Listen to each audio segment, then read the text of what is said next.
ஆண்களோ பெண்களோ அடிக்கடி நம்ம பயன்படுத்தக்கூடிய ஆடையில ரொம்ப முக்கியமானது எது அப்படின்னு பார்த்தீங்கன்னா ஜீன்ஸ் தான். ஜீன்ஸ்லயே நிறைய வெரைட்டி இருக்கு, ஏகப்பட்ட ஸ்டைல் இருக்கு. ஃப்ரீயா போடக்கூடிய ஜீன்ஸ், கொஞ்சம் நாட்களுக்கு முன்னாடி பென்சில் ஃபிட் இப்படின்னு சொல்ற பல வகைகள் இருந்தாலுமே ஆண்களுக்கு ஜீன்ஸ் எப்போது துவைச்சா போதும் அப்படின்னு, பெண்களுக்கு ரொம்ப கம்ஃபர்டபுளா இருக்கு, ஷேப்பா காண்பிக்குது அப்படிங்கிற பல காரணங்கள் இருக்கலாம். ஆனா உண்மையிலேயே ஜீன்ஸ் ஏன் கண்டுபிடிக்கப்பட்டுச்சு தெரியுமா?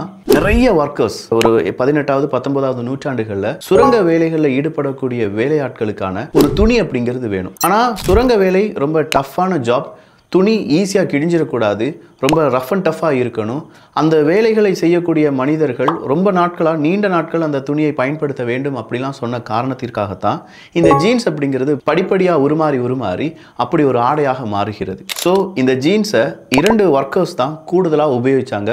ஒன்று சுரங்க தொழிலாளர்கள், இன்னொன்று செயிலர்ஸ், இல்லாட்டி மிகப்பெரிய அளவில் கப்பலில் வேலை செய்யக்கூடிய நபர்கள். இதன் பிறகு தான் நாளடைவில் அதுக்கான கம்ஃபர்ட் ஜோனாக இருக்கட்டும், இல்லாட்டி அதனுடைய உழைக்கும் தன்மையாக இருக்கட்டும், நாம் எல்லாருமே பயன்படுத்த ஆரம்பிச்சிட்டோம். பட் இந்த ஜீன்ஸ் பாக்கெட்டுக்குள்ள ஒரு குட்டி பாக்கெட் இருக்குமே, அது ஏன் அப்படிங்கறது யோசிச்சிருக்கீங்களா? முன்னாடிலாம் இந்த சுரங்க வேலை செய்யக்கூடிய நபர்கள் இல்லாட்டி வேலை செய்யக்கூடிய நபர்கள்ல கை கடிகாரம் அப்படிங்கிறது இருக்காது. அதுக்கு பதிலா அவங்க ஒரு செயின் போட்டு குட்டியா அவங்க பாக்கெட்ல வைக்கக்கூடிய பாக்கெட் கடிகாரம் தான் இருக்கும். அந்த பாக்கெட் கடிகாரத்தை வைப்பதற்காகத்தான் தனி அறையாக ஜீன்ஸ் பேண்ட்ல அந்த ஒரு குட்டி அறை அப்படிங்கிறது உருவாக்கப்பட்டது. நாளடைவில் அதை ஏன் உருவாக்குனாங்க அப்படிங்கிறது தெரியல. பார்க்கறதுக்கு ஸ்டைலா இருந்துச்சு, சில்லறை பைசாலாம் போட்டு யூஸ் பண்றதுக்கு நாம அதை பயன்படுத்திட்டு இருக்கோம். அம்புட்டு தான். இதே மாதிரி இன்ட்ரெஸ்டிங்கான இன்ஃபர்மேஷனுக்கு நம்ம சேனலை ஃபாலோ பண்ணிக்கோங்க.